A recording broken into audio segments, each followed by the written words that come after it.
2 və daha artıq klaviş olan qülçətirlərin qoşulma qaydasının sizlə tanış etmək istəyirəm.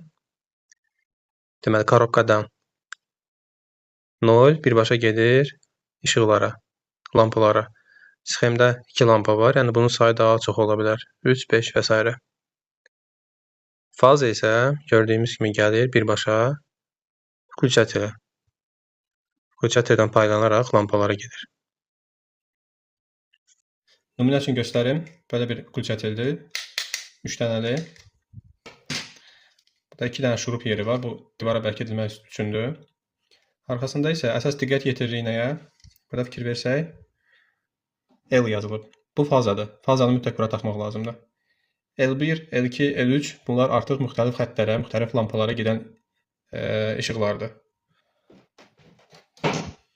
Fazanı bura taxandan sonra mütləq bunları möhkəm sıxırıq, birləşdiririk. Və eyni qayda ilə işıqlara gedən xəttləri də o qaydada bura taxırıq və çəkirik. Belə. Bunu həyata keçirərkən mütləq avtomatın söndürüldüyünə əmin olmaq lazımdır və eyni zamanda indikatorla yoxlamaq lazımdır ki, həqiqətən gərginlik yoxdur. Sonra bu formada qoşuruq deməli. Sağdan ikinci fazadır. 1, 2, 3. Bunlar isə ayrı-ayrı lüstrdakı ayrı-ayrı xəttlərə gedən işıqlardır. Bunu sonradan yerinə taxıb şurupları bərkidirik.